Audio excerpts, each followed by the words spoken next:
What if a trapezoid with side lengths 10, 6, 8, and 7 units could hide an area that is far from obvious? Most people try a direct formula and get stuck immediately. But with a clever geometric decomposition and a little algebra, the answer becomes beautifully clear. Stay until the end to discover the exact area of this trapezoid. We consider a trapezoid denoted by ABCD such that the lengths of its parallel sides, which are its bases, are equal to 10 and 6 units, while the lengths of its lateral sides are equal to 8 and 7 units. Our objective is to determine the area of this trapezoid, denoted by S. To do this, we begin by making the perpendicular projections of the vertices A and B onto the segment CD, giving respectively the points E and F. Thus, there appears a rectangle ABFE marked in green color, and two right triangles BFC and ADE marked respectively in purple and blue colors. We denote the area of the rectangle by SABFE, the area of triangle BFC by SBFC, and the area of triangle ADE by SADE. Therefore, the area of the trapezoid denoted by S is equal to SABFE plus SBFC plus SADE. Now, in order to calculate the areas of the rectangle and the two right triangles that allow us to determine the area of the trapezoid, we first determine the lengths AE, which is equal to BF and DE and FC. According to the figure, the sum of the lengths FC and DE is equal to 10 minus 6, which is equal to 4 units.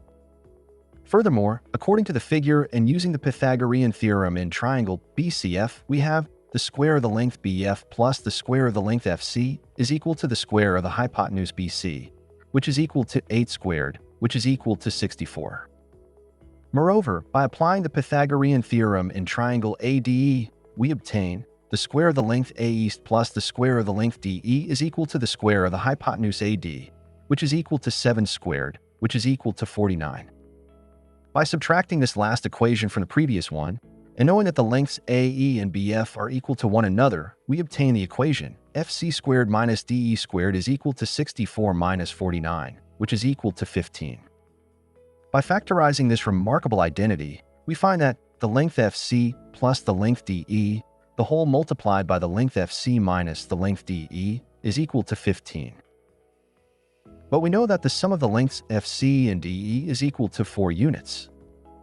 Thus, by substitution, we obtain the equation the length FC minus the length DE is equal to 15 divided by 4, which is equal to 3.75 units. Now, by adding this last equation to the equation involving the sum of the lengths FC and DE, we obtain 2 multiplied by FC is equal to 3.75 plus 4, which is equal to 7.75 units. This means that the length FC is equal to 7.75 divided by 2, which is equal to 3.875 units.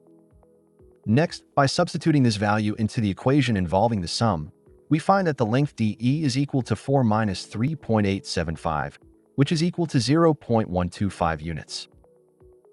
Now, according to the equation AE squared plus DE squared is equal to 49, we find that the length AE, which is equal to the length BF, is equal to the square root of 49 minus DE squared.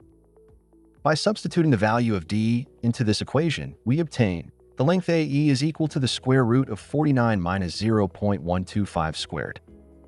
This means that the length AE, which is equal to the length BF, is equal to 6.998 units.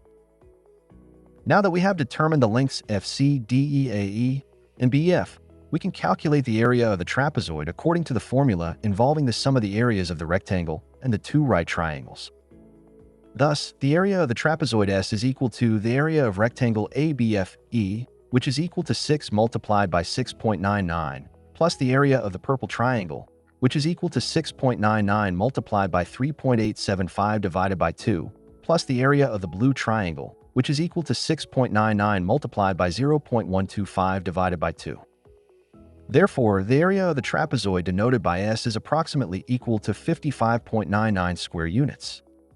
Using geometric decomposition together with the Pythagorean theorem and algebraic manipulations, we successfully determined the approximate area of the trapezoid. This problem beautifully illustrates how complex geometric figures can often be reduced into simpler shapes whose areas are easier to calculate.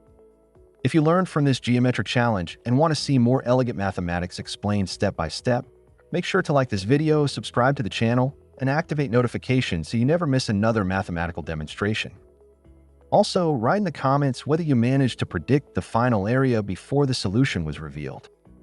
Finally, if you truly enjoy this kind of educational content and you want to take your own YouTube journey to the next level, I invite you to check out vidIQ. Using the link in the description, vidIQ is an all-in-one solution designed specifically for YouTube creators. It allows you to schedule and publish posts directly on YouTube, analyze your channel's growth with detailed insights, generate thumbnails, create video scripts, and access a wide variety of other powerful tools all in one place. If you want to support this channel while also boosting your own YouTube performance, getting a subscription to vidIQ is one of the best ways to do it. Just click the link in the description, explore what it can do for you, and start improving your content today. And as always, keep exploring mathematics, because this is where maths makes sense.